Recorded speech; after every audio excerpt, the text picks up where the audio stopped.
El día de ayer, Carlos Loret de Mola, en su columna del periódico El Universal, aludió a dos momentos de crispación entre el dirigente nacional del PAN y la candidata a la presidencia de la República de parte de la propia coalición opositora del PAN, PRI y PRD. Esto se tradujo en gritos, dice Carlos Loret de Mola, de Marco Cortés hacia o en contra de Xóchitl Gálvez. La primera ocasión cuando el primer debate presidencial habría dicho el dirigente nacional del PAN que en Acción Nacional no se perdían los debates presidenciales, pero más recientemente, y ese es el subrayado que hace el periodista, Marco Cortés había dado una gritoniza a Xóchitl Gálvez porque ella, el mismo momento en el que consideró oportuno, reconoció el triunfo electoral de Claudia Sheinbaum. Vamos a leer exactamente lo que escribió, al menos los primeros dos párrafos que escribió Carlos Loret de Mola. Cuando Xóchitl Gálvez felicitó a Claudia Sheinbaum por su victoria en las elecciones, no le avisó a nadie. Lo hizo por decisión propia, por convicción y ante la contundencia de los datos que había venido recibiendo. La reacción del dirigente nacional del PAN fue furiosa. Cuentan los que estaban ahí que Marco Cortés le gritó a su candidata presidencial que cómo se había atrevido a felicitar a Claudia sin consultarle, que él estaba planeando la estrategia de denunciar públicamente un megafraude. Xóchitl Gálvez, según las mismas fuentes, le contestó que ella era la candidata y ella decidía cuándo y cómo reconocer la derrota. Fue una gritoniza, dice Carlos Loret de Mola, así me lo describen. Esto ustedes lo pueden encontrar, además en el artículo de El Universal, en mi cuenta de Twitter, donde yo ahí mismo coloco y les informo que ayer mismo consulté con varios integrantes del equipo de campaña de Xóchitl Gálvez y en efecto me confirman los hechos que describe el periodista Loret de Mola. Este episodio, desde mi punto de vista, define muy bien el talante democrático de Xóchitl Gálvez y la pequeña estatura intelectual y moral de Marco Cortés, su voracidad y falta de principios para querer manipular a ciudadanos de buena fe y hablar de un megafraude en la jornada dominical del 2 de junio, con la complicidad, desde luego, de varios políticos irresponsables que se quisieron montar en el enojo y una que otra grotesca personalidad que hasta convocó a los mexicanos a la guerra entonando el himno de nuestro país. Dicho de otro modo, escribo yo, Marco Cortés pretendió manipular el descontento social para ver si ganaba algunas diputaciones o senadurías que no había ganado en las urnas.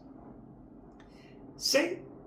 que lo primero que llama la atención para todos aquellos fervientes seguidores del fraude, que podrían apoyar lo que dijo el dirigente de Acción Nacional, pero hay dos reparos inocultables.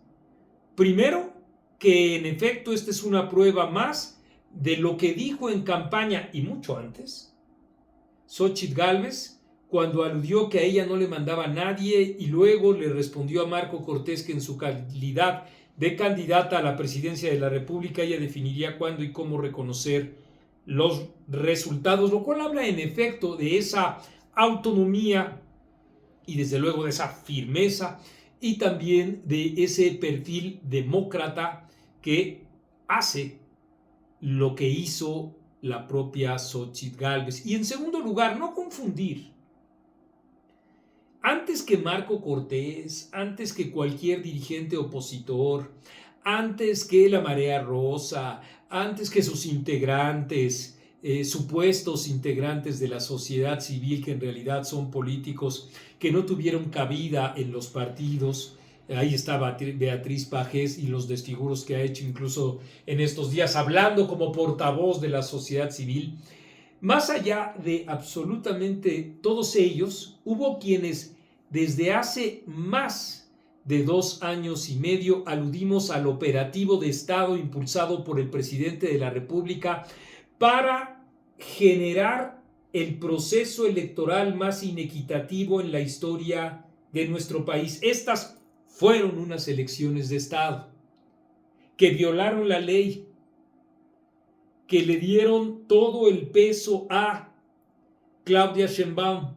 que ahora ya está cobrando el presidente de la República, pero eso lo abordaremos en otro video, que significó desvío de recursos y una enorme tropelía de irregularidades que los medios de comunicación, señaladamente latinos, Animal Político y etcétera, dimos cuenta puntual con registros periodísticos incontrastables. Una cosa es eso y otra cosa es asegurar que desde el PREP o el día mismo de la jornada electoral hubo fraude, un megafraude. Eso es justamente olvidar lo que significó todo ese proceso con lo que significa ese mismo día, que en efecto aludimos a un conteo de los ciudadanos, no de los integrantes del Consejo General del INE, de los ciudadanos. Y dijimos, como ocurrió, que los resultados en las urnas serían los mismos y que incluso, y eso también pasó, podría alterarse una mínima parte, y lo que ocurrió es que Claudia Sheinbaum recibió más de 2 millones de votos de los que se habían registrado. Entonces, la inequidad de ese proceso, lo hemos dicho en etcétera, implica que tengamos a una presidenta, virtual presidenta, ilegítima. Así, tal cual como se dice. Pero una cosa es esa y otra cosa es esa estrategia que quería impulsar y que sigue impulsando cada vez con menos eco Marco Cortés, que entre otras cosas no puede ocultar su pequeña estatura intelectual y moral para dirigir a un partido de la talla de Acción Nacional.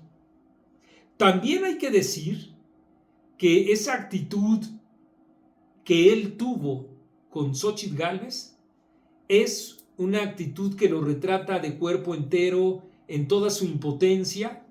en toda su misoginia y en toda su falta de sentido demócrata para aceptar los propios resultados. Y junto con ello, desde luego, hay que señalar que hubo una operación de parte de el dirigente de Acción Nacional para promover esa misma idea que tuvo eco en personas de buena fe, que ven en las sábanas múltiples veces repetidas en las redes sociales la representación de la realidad, cuando fueron más de 170,000 casillas, y que por supuesto en cualquier caso todas las irregularidades deben de ser corregidas y sancionadas, pero que, producto también de las redes sociales, de la animosidad de los usuarios, hacen ver un fenómeno como si hubiera sido general y confunden los árboles con el bosque. Mientras todo eso ocurría, el gobierno ha tratado de avanzar en la sobrerepresentación. Es así un fraude perpetrado por el gobierno y por Morena, y en la consecución de una mayoría calificada que no tuvieron. Eso es lo que pasa con la torpeza, con el destemple expresado en gritos, como el de Marco Cortés, que debería haber justamente tenido la entereza para enfrentar esa nueva e inesperada situación y no, sin dejar de señalar las enormes irregularidades del 2 de junio, entender o tratar de entender el enorme aluvión que a muchos ciudadanos demócratas se nos vino encima. Por eso no es un episodio más, una estampa más. Por eso lo recupero y con ustedes comento que en efecto es este episodio una estampa en realidad muy representativa de lo que pasa con la degradación de nuestra propia oposición. Y sobre eso también los ciudadanos han de tener en cuenta el papel, la inteligencia que deben o que vale la pena que deben asumir para enfrentar situaciones como estas y con las actividades permanentes, con el compartir información, con ser eso, participativos, tratar de abrir paso con pleno derecho a la expresión también de ese voto que no es menor. Estamos hablando de más de 15 millones de personas.